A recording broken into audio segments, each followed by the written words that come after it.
I'm a god.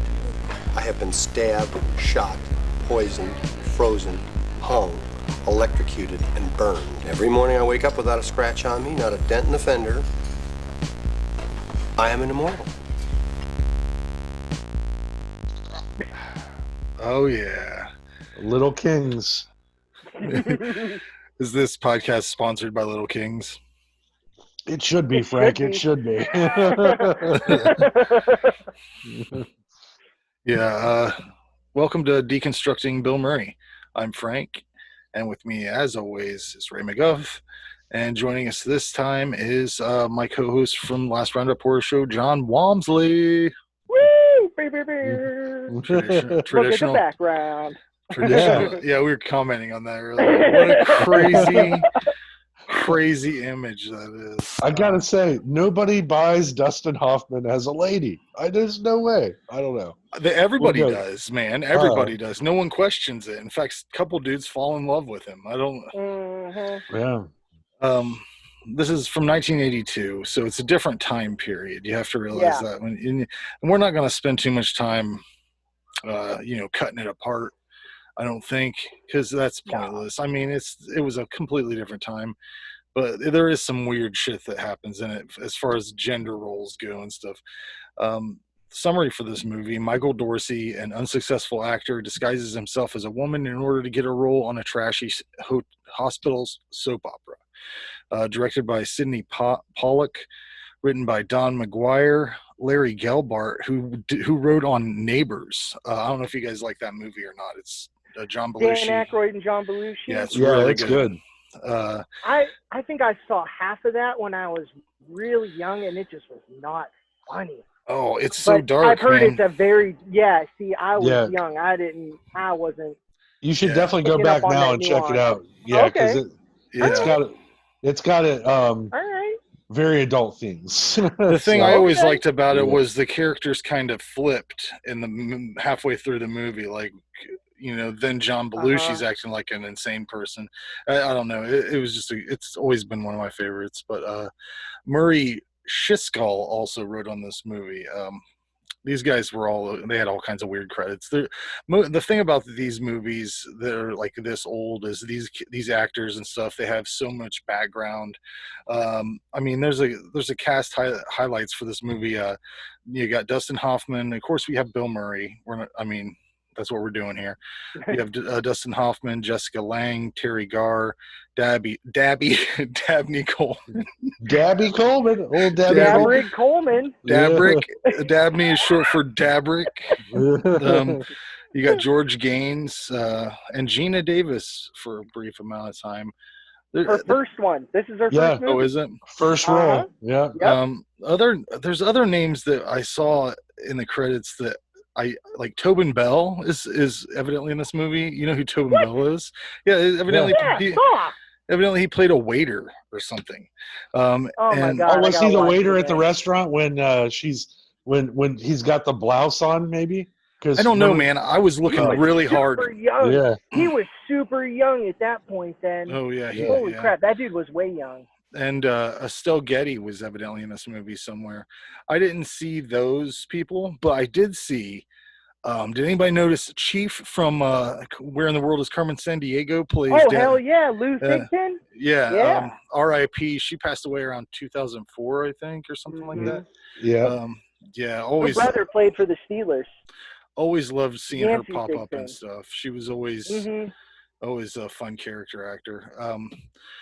I've never seen this before, and right off the bat, like I'm like not having a good time at the beginning of this. The music they use is sickeningly sweet, and it's like I called it it's like grocery store jazz or something like that. Doctor's office, It's easy listening stuff. I didn't like it. And at the beginning of this movie, they set you up to not like. They set me up to not like Dustin Hoffman because there's all this actory shit. Like I hate it when people act like acting is this higher art when it's like really it's just playing pretend. Let's call it what it is. You got to get in the skin of them, Frank. You got to get in their minds, man. He was a character actor too. Yeah. Those guys are a different breed. But, I just didn't like the way they, I didn't like the picture they painted of him. But I ended up liking the character later on down the road. That's the point, right? Is that everybody fucking hates him. That's right. Mhm. Yeah. No one will work with you. Yeah. But I didn't like him until the end of the movie, like at all. Like even the parts where they wanted you to be, I thought he was shitty the whole time. Like he's doing shitty things. Yeah. Oh yeah. We're introduced to Bill Murray right away. As Dustin Hoffman's it's like his partner. They're putting this play together. They work at a restaurant together. And it's good. It's good. All good Bill Murray stuff. There could be more of it. I would like a lot more of it. He brings this really weird sarcasm that is needed, like to balance out Dustin Hoffman's character. He is like the overdone version of that, sort of. It's, I don't know. I love it. I love like at the beginning when they're in the restaurant and he's eating the French fries. Yeah. And then the chef's like, he's like, stop. And he's like, how am I supposed to look people in the eye and tell them that I enjoy your food if I've never tasted it? He's got a lot of good moments in this. I thought Teri Garr did a great job. I don't know her from much. She was great in this, and she's good in one of my favorite movies, Mom and Dad Save the Universe or whatever, Save the World. Okay. Mom and Dad Save the World. Have you seen that? Yeah. I don't think I have. It's got Jeffrey Jones in it, so it's tarnished with his pedophile legacy, but it's awesome. It's got it's like a or is that Stay Tuned, Frank? It's in that world. It feels like that. Is he in? Oh, he must be in both of them. Yeah, he is. Teri Garr is his wife in Mom and Dad Save the World, and their station wagon gets sucked into space by John Lovitz, who's this intergalactic villain of sorts, and he falls in love with her by looking through his telescope or something like that. Yeah. Oh, now I got to see this movie. It's really funny. It's wild. It's got like it's like a mix between Stay Tuned and Spaceballs, kind of like it's got that exact feel, but it's got some really funny shit in it. I wish they would have continued to use Dabney Coleman and stuff. Like they don't use him really. He's in stuff. If you look at his IMDb credits, he's in like NCIS and weird shit like that. He's basically been voicing cartoons. And the only thing I saw recently that was kind of notable was he was on Boardwalk Empire. I've never seen that show. He had an arc on there as Commodore Louis Kastner. Yeah.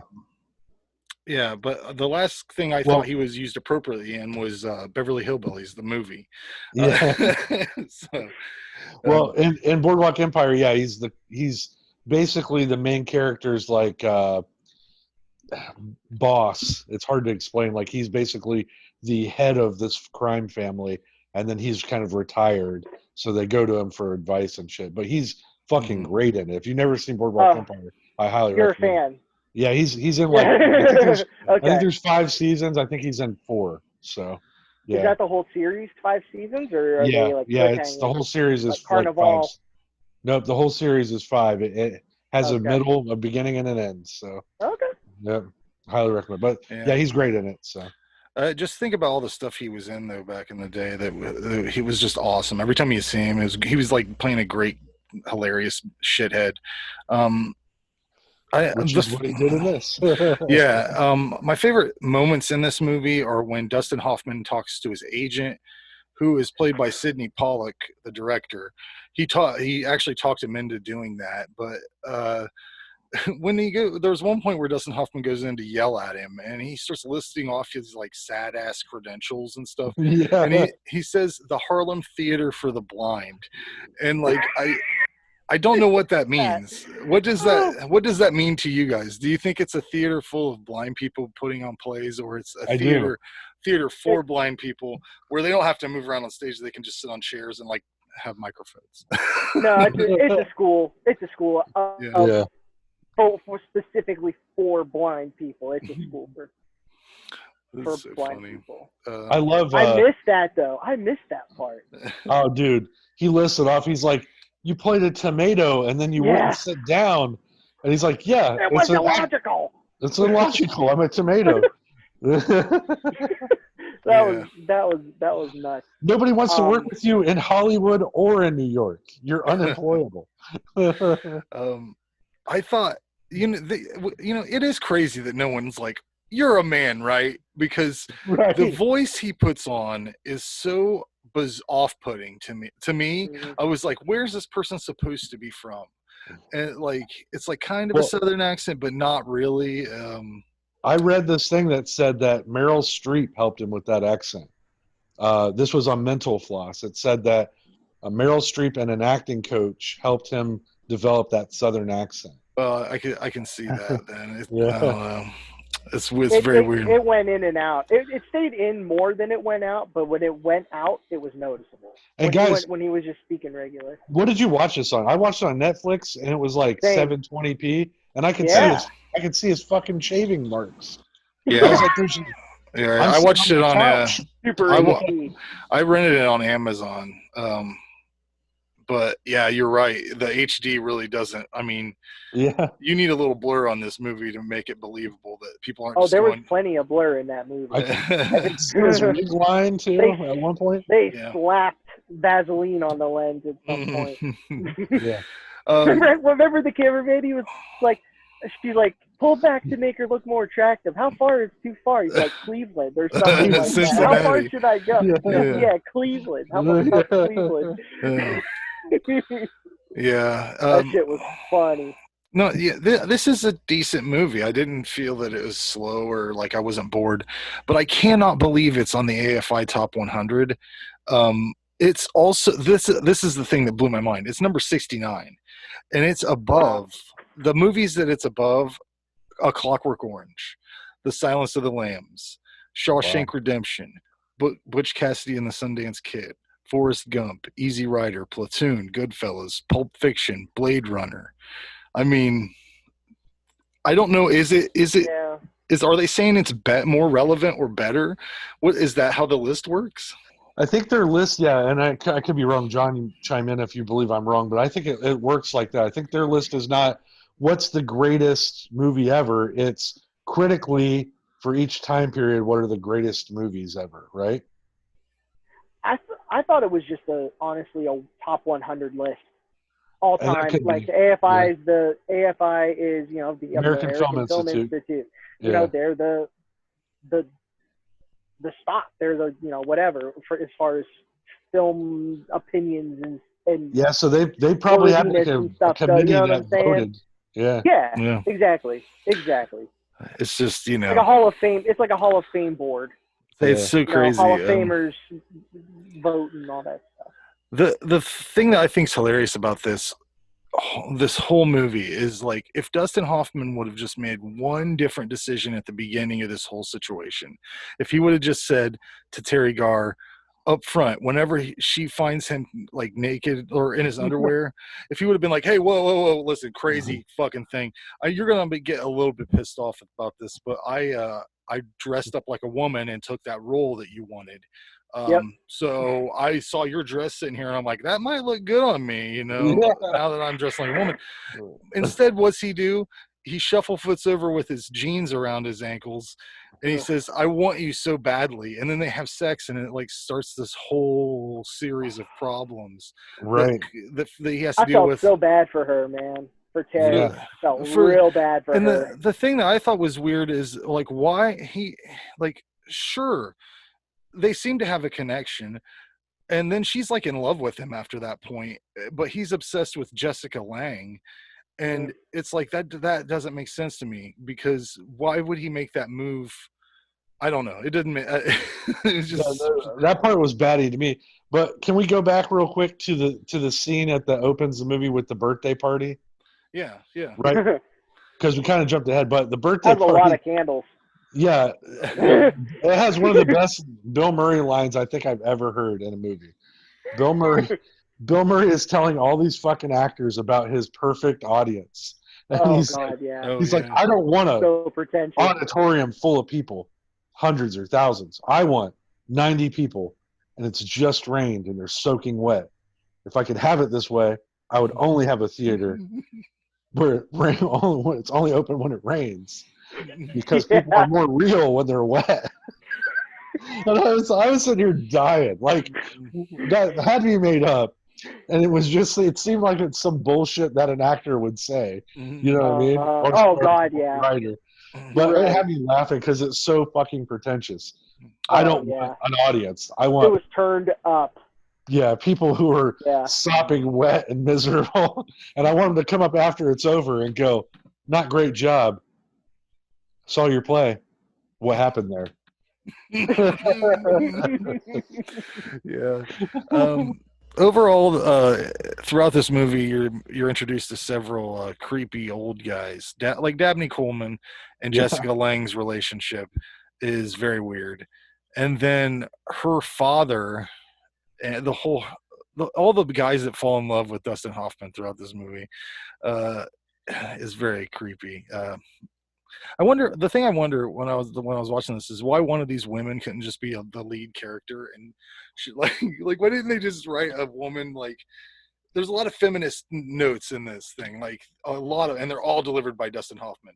So it's like why couldn't like Teri Garr or Geena Davis? I mean, I know this is her first thing, but like one of these actresses actually, and he could be like a side note, like maybe he does cross dress, but why wouldn't they make one of them the lead if they're trying to make a feminist movie, which is what it seemed like they were trying to do a little bit. It takes me dressing as a woman to become a better man, is what he said. And I was like, I went, what? Like, okay, so now you have the woman's perspective, so you're not such an asshole? Why didn't you not be an asshole to begin with? You know? Yeah, this whole movie just, I could hear I could just hear somebody saying, it's thank God that a man came out and spoke out for women's rights or something like that, or like took that lead through the for the battlefield. time it was, though, you know. Yeah. There was no internet and all that shit, but this was like, I mean, wasn't like Jane Fonda shit, you know what I'm saying? But it was like it's you know, it's on the AFI list. Women's lib. Love it. Yeah. You know, it's a decent movie. It's just it's the whole gender politics of the thing, because it's in general it's a man dressing up like a woman to take jobs away from female actors. He in fact is also taking a job away from a female actor in the lead role of this film. Yes. And he only does it for money. He doesn't do it for the fucking but you know, it is what it is. It's 1982. And I just things kept popping up like, how the fuck's he cashing his paychecks?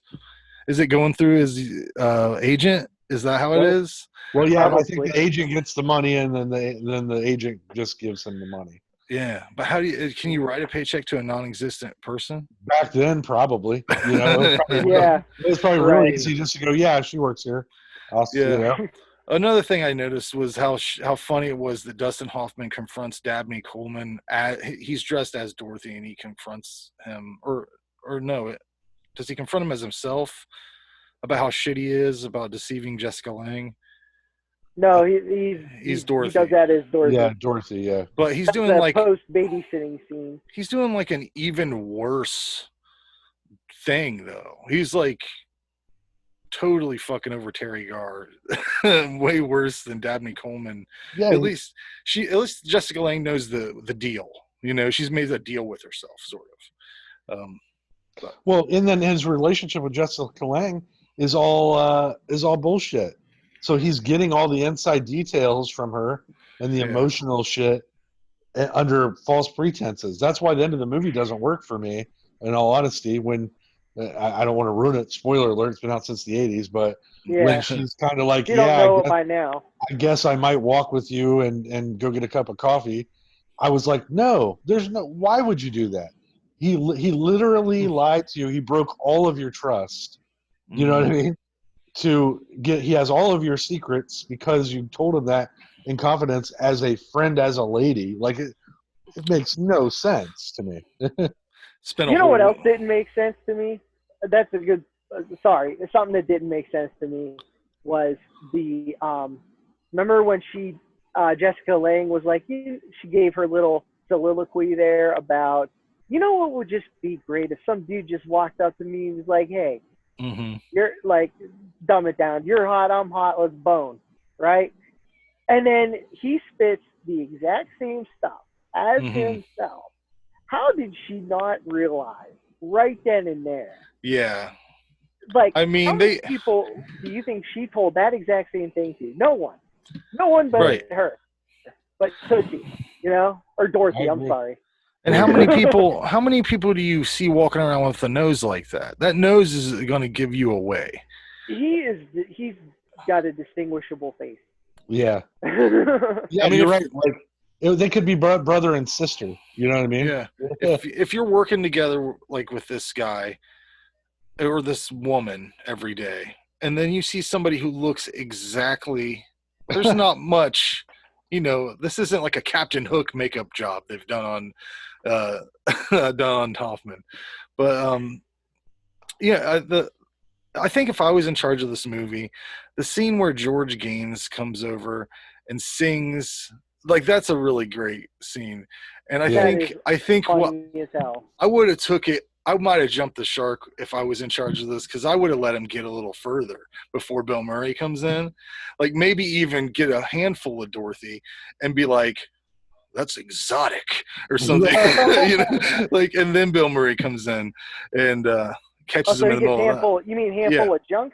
Yeah. Oh, shit. But in that George Gaynes way, be like, that's exotic. I love it. Something like, Right.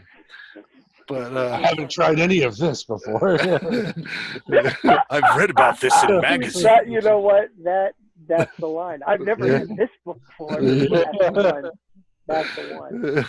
But yeah, Bill Murray's delivery of "you slut" was that made the movie for me. Yeah. What's the line? That wouldn't have happened. That would have, and one other line he said too.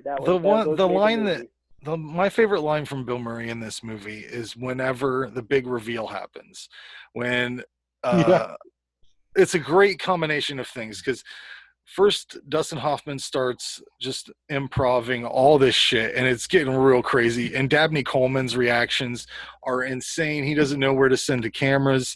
They're running into each other. Everybody's confused and like reacting to it. And then Bill Murray at the end of all this, he says something like, "This is one crazy hospital," or something like that.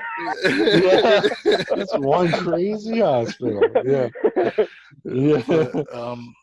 And then when they were talking about getting dressed too, Frank, when he's like, why don't you just wear this? He just holds up this, like, I don't look like a muumuu.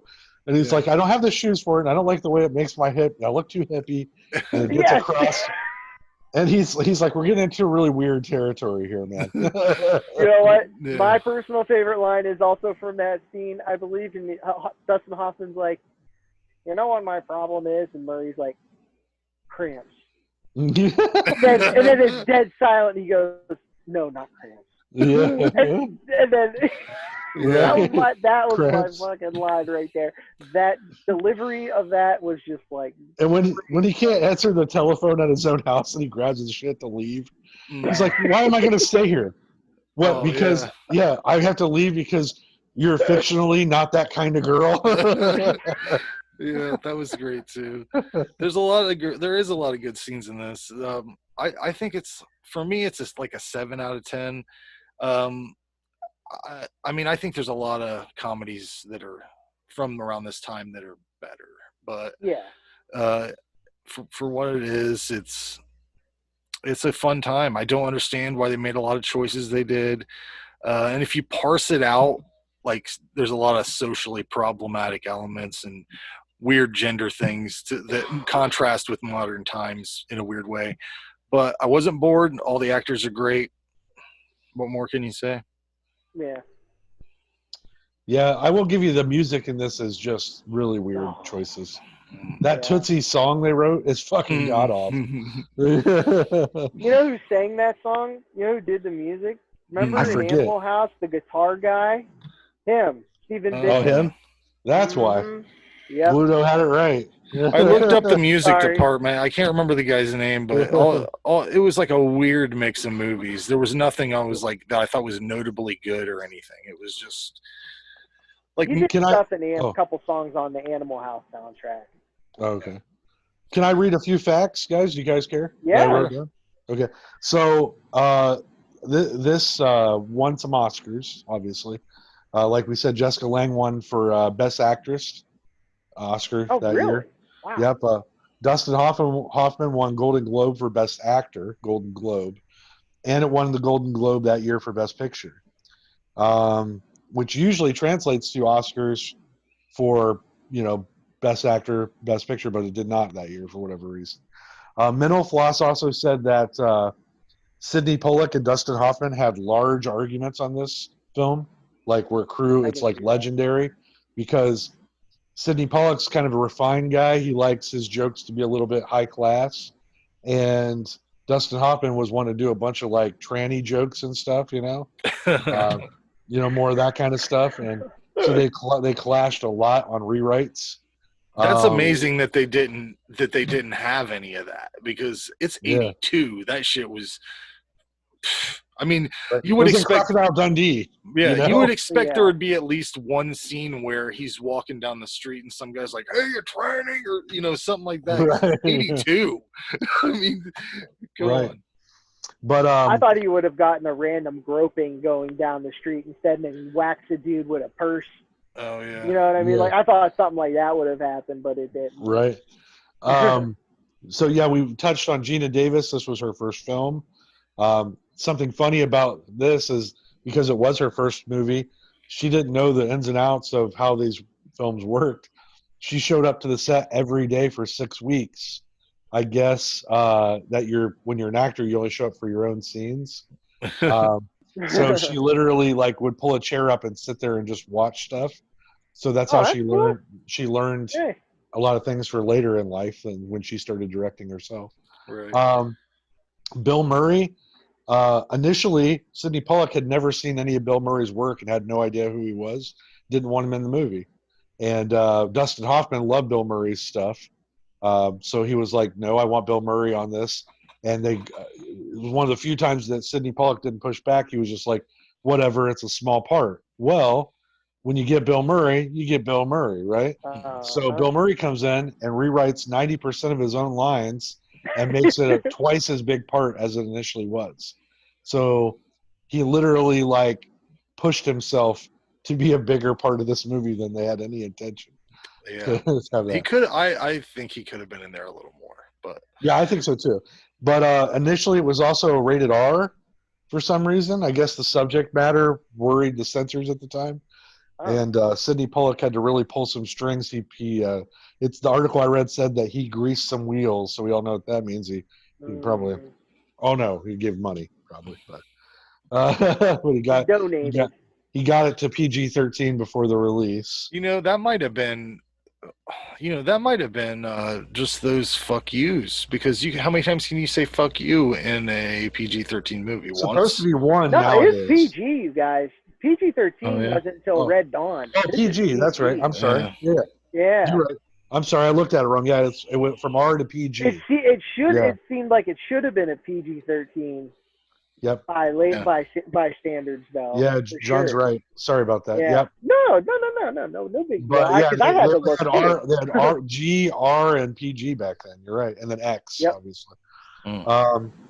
Pollack was quoted as saying in 2015, I guess, when he got his Hollywood Walk of Fame, that Tootsie was his least favorite film that he did out of all of his movies. He said it was a really hard movie to shoot because of Dustin Hoffman. So. It had a budget of $21 million, and it made that year a box office haul in the United States of $177 million, which I thought was pretty crazy for a movie this. Yeah. But I found the Siskel and Ebert review of that. Would you like to check that out? Yeah. Sure. Okay. Let me pull her up here. I always used to love these guys.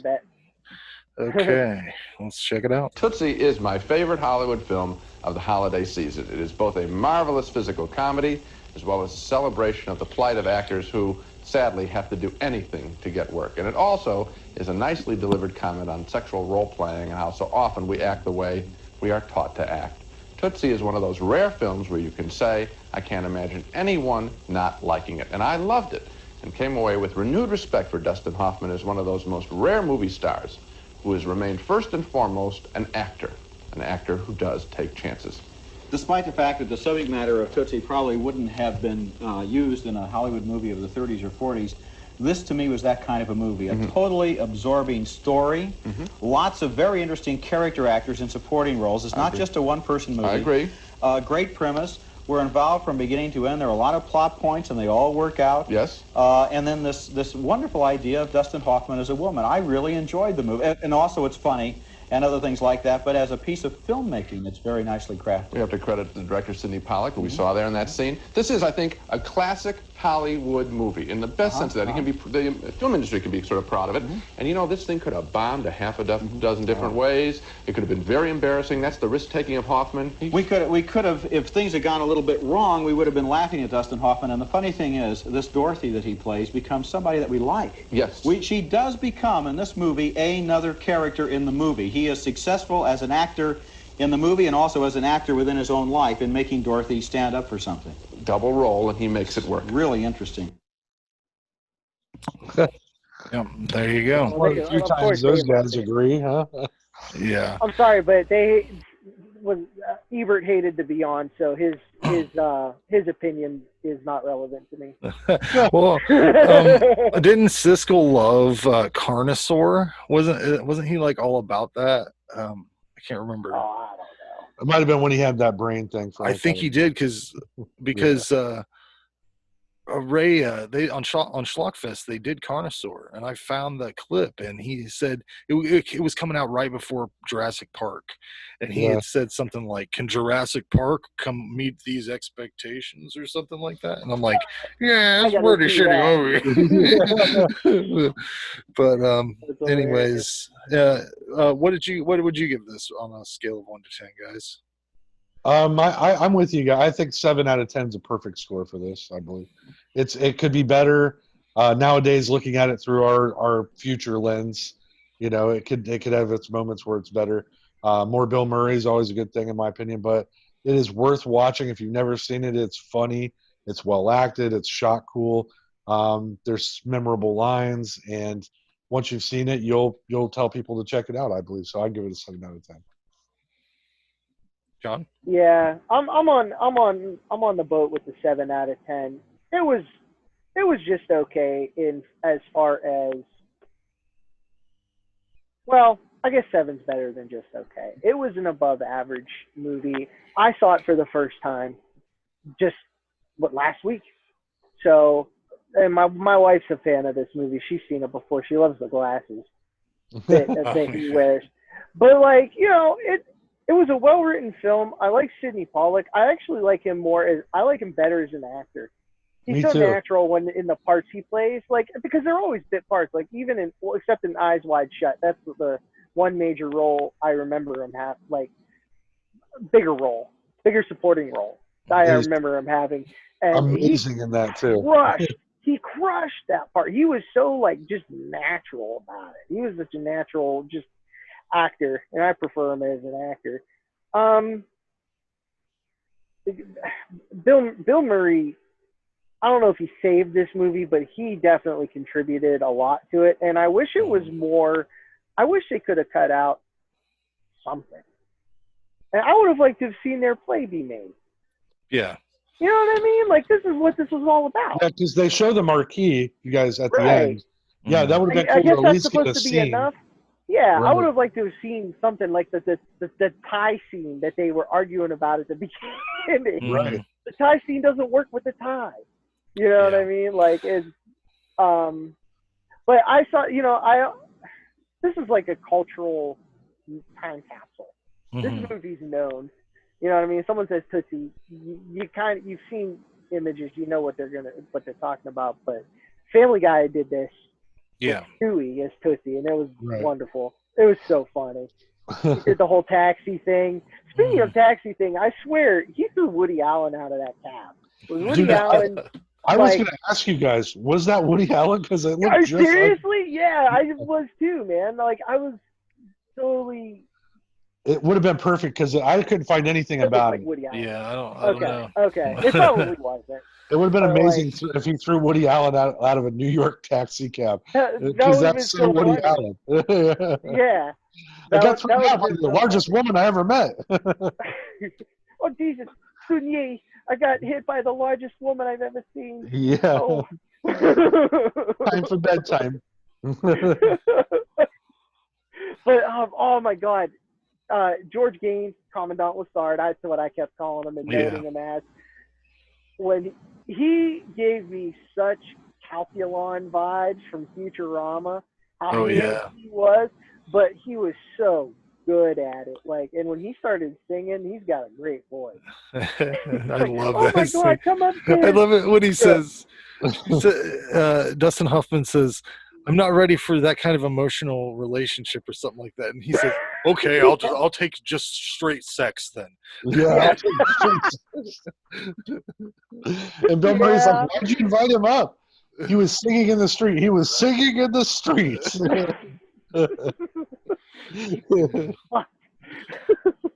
So, do you want to know what we're watching next time, Ray? Yeah. Ghostbusters. Oh, yeah. Ooh, sweet. We've hit the Ghostbusters. Wow, that seems quick, doesn't it? Yeah, we're in 1984. 1984. It doesn't seem like it was that. I thought it was more later in the 80s than that, honestly. I guess I never knew when Ghostbusters came out. Cause I knew it was 84, but I didn't realize. Doesn't Part 2 come out in 90 or something like that? Yeah, Part 2 is in 89. 89, because they're talking about the end of the world when it hits 1990, remember? Oh, yeah. On his show.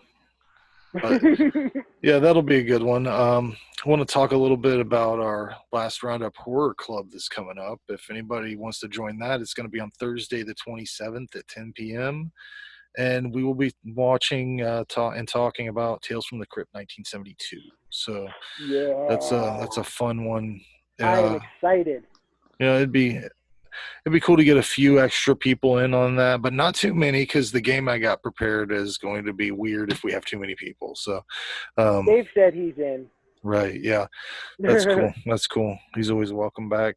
Yeah, I'll definitely be in. I got to watch it still. I was on my list. I haven't got to it yet. So. Yeah, little well, I guess it's a spoiler teaser.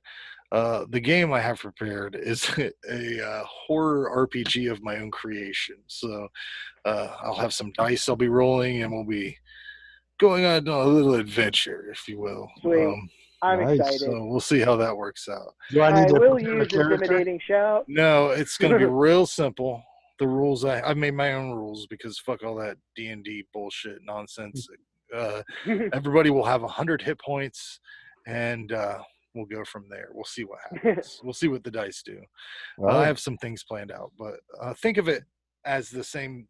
If you've ever played D&D, the same like idea and thought process you would do. Like, does Hero Quest count? That's as close as I've got. Lord, I haven't played that in forever. I still have it.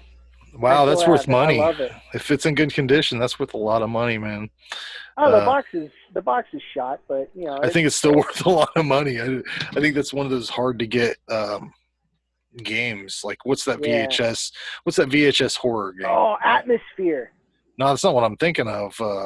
You're thinking of the one with the hooded dude. With the hooded dude, and then you put some stuff in the center circle thing. You're thinking of the one that went to Sega CD, right, Frank?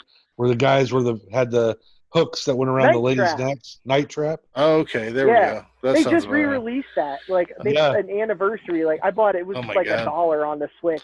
Freaking Nintendo Switch. It was at one time the most controversial game next to Mortal Kombat, and then Nintendo Switch just released it the other day as an anniversary thing. Dana Plato. Mm-hmm. Yeah. Wow. Yeah, that's right. That was her last known thing, and it wasn't even that well known. What happened to that trajectory of gaming? Like, they just stopped doing that. It bombed. It bombed when it came out, and it created a whole shockwave of. It's what created the USRB rating system for video games. Yeah. And so they didn't want to. Like, people were just like, fuck it, we're not going to do it that anymore. But there were like 3 games like that I played on PC and CDI video game system. Oh yeah, I had that. Yeah, The one I'm just thinking like those real video games they had. I don't know what they would call them, but there was one they had at the fair that was based on the show Cops, and one person would drive and the other person had a gun, and it was like, you know, full motion video, and you were shooting actual guys. I think it was called Lethal Enforcer. No, this was Cops. It was Cops branded. It was like a simulator type deal. Yeah. It was good though. It was fun. Anyways, thanks for listening to Deconstructing Bill Murray. That was Video Game Corner. Our next one. Sorry. Yeah. Join us for Ghostbusters next time. I ain't afraid of no ghosts. I'm a god. I have been stabbed, shot, poisoned, frozen, hung, electrocuted, and burned. Every morning I wake up without a scratch on me, not a dent in the fender. I am an immortal.